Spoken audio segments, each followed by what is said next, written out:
Sports put together a very good article predicting the best and worst case scenarios for all the NFC teams in the upcoming season. That is just around the corner. I cannot wait.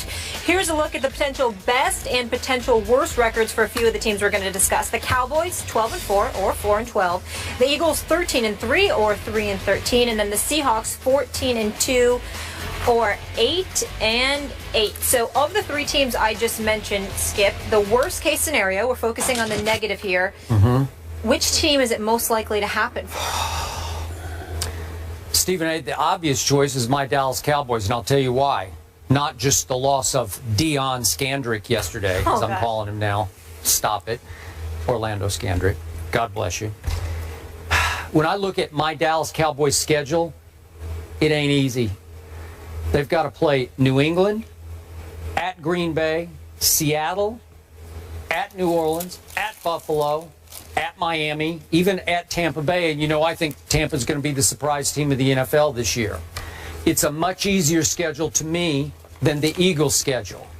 But the reason I'm not doubting my Cowboys is because we got Tony Romo and the Eagles don't. I don't know who the Eagles have at quarterback. God bless Sam Bradford. I hope he can stay upright the whole year. But even if he does, is he the answer in Chip Kelly's offense? I have my doubts. We can go down the rest of the litany of quarterbacks they have on their roster. We can make jokes about Tim Tebow, but I won't. And it brings me to the Seattle Seahawks. To me, if I had to pick a team most likely to collapse this year, quote unquote, to fall, as this says, to 8-8. What was it? It goes from 14-2 to 8-8 for Seattle, I think it was. Seattle, yep. 14-2 or 8-8. So the most likely to go to 8-8 would be the Seahawks. Super Bowl loser syndrome. What you have talked about the whole offseason, the internal dissension over the decision to throw the football instead of handing to beast mode on the final play of the Super Bowl. That can have a lingering effect on a team with so many strong personalities in the locker room. Now, I'm just doing worst case here, but we know Cam is holding out. That can have a negative impact on a team and on a player when he finally does sign, report, whatever he's going to do. He could be behind and get off to a bad start. Earl Thomas is coming off a serious surgery. Can he get right and stay right? We don't know. He's a high collision player. Richard Sherman decided not to have surgery on his, I think it was his elbow or his arm. And will that be the right decision going forward? Will his arm plague him all year? I don't know. So you got the whole secondary with a lot of question marks. Then you have beast mode at age 29, ninth year. Will he start to show some mileage? Sometime in this period, he will. And that brings us to the new addition, Jimmy Graham. Is he the right fit for them? We talked about it. Is he the tough guy that they need on offense to be the possession-catching tight end? Obviously, he has all kinds of ability, but is he the right psychological fit for this football team? So I could see where Pete Carroll's rah-rah wears thin this year, and they could get off to a bad start and struggle. Their schedule isn't easy. They got to go to Green Bay, go to Dallas, go to Baltimore. I could see them having a bigger struggle than either Dallas or Philadelphia. Skip Bayless, I would tell you the team most likely, in terms of a worst-case scenario, most likely for that to happen of the three teams mentioned would be the Philadelphia Eagles. When I think about Seattle and the Cowboys, that's a team. Those are two teams that are intact. Same quarterback. In Seattle's case, same running back. And the addition of a guy like Jimmy Graham, who I think would be tremendous for Russell Wilson. The defense is returning. Got to make sure they re-sign Cam Chancellor. Give that brother his money. He deserves it. And he's the ringleader on defense, Legion of Boom. In the case of the Dallas Cowboys, yeah, you've had some injuries, but you also had some guys returning like a Sean Lee. Rolando McClain ultimately will return.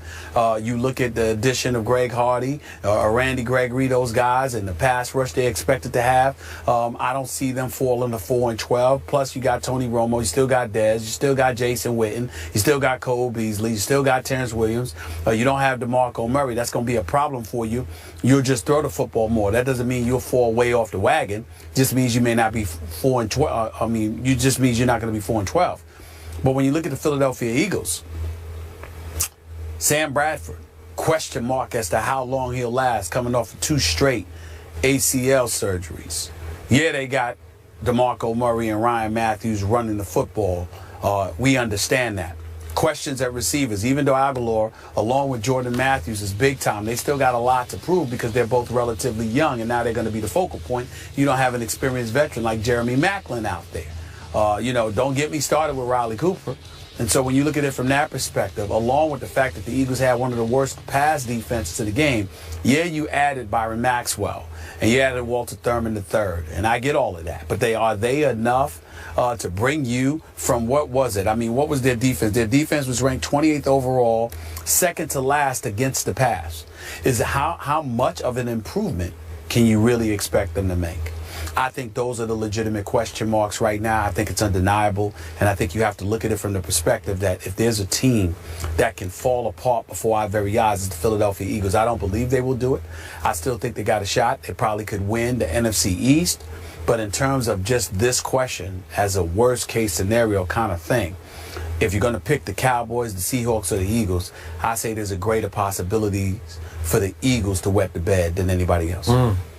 Molly, this is a rare day on First Take because my partner, my brother from another mother, actually said some nice things about my Dallas Cowboys. Some positive, upbeat, and correct things about my Dallas Cowboys. Because he's in L.A. He's happy. I guess so. Laid back, the sunshine. He's feeling good. He's got his blazer on. He's chilling. It's kind of true. It's right? kind of true. Yeah. Kind of true. La la.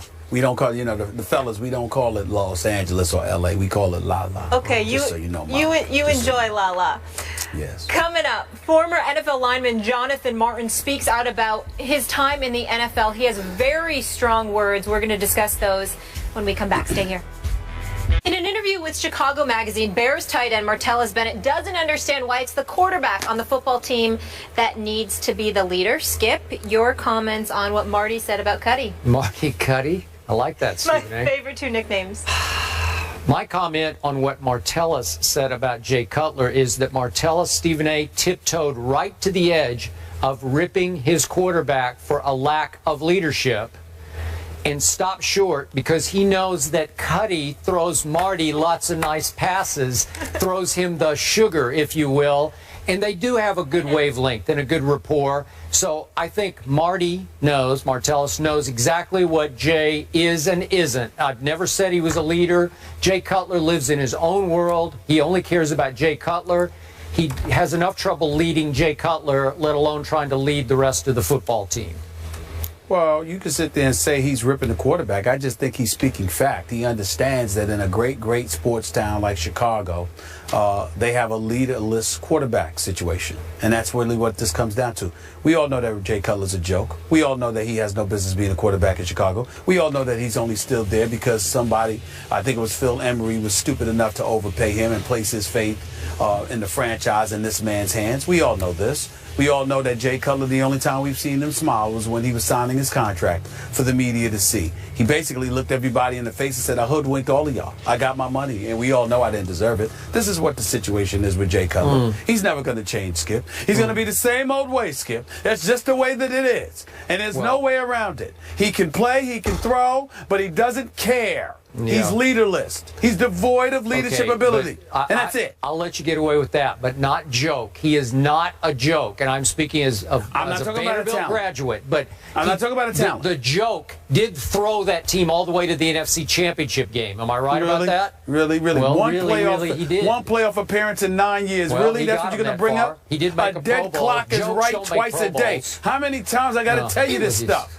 It's ridiculous. Don't get me started. I've been in a good mood, Skip. I've been in a good mood until you brought that subject up. First it was the Knicks, but I let that slide. I didn't fall for that. But this is going too daggone far, okay? He's never going to change, Skip. He's going to be the same old way, Skip. This is who he is. It's who he is. He is not a person that is going to step up and do what's necessary to lead any team to victory. He's a dude that's going to steal money. He should be arrested for theft. Okay? Don't get me started with him. Okay, wait a second. Does Kobe Bryant steal money? Because I don't think Kobe's much of a leader, right? Kobe, excuse me. What? You're comparing winless, leaderless, no championship having Jay Cutler to five-time champion Kobe Bryant? Right? Kobe Bryant? Kobe Bryant cares too much. This dude don't care at all. Are you really? I wouldn't blame Kobe if he never spoke to you again for just saying what you said. I wouldn't blame Kobe if he just banned himself from ever talking to you again. Yeah. You are unbelievable. Yeah. Jay Cutler, you mentioned him in the same breath. That's Kobe Bryant. Vanderbilt quarterback Jay Cutler. You took the Jay first Cutler. And I ended it with Kobe Bryant. Jay Cutler. I remember when you called Aaron Rodgers a prima donna. At least that makes sense. Not only is he the best in the game, he's a Super Bowl champion. He's a Super Bowl champion. Jay Cutler has no right to even be in the same state as Kobe Bryant.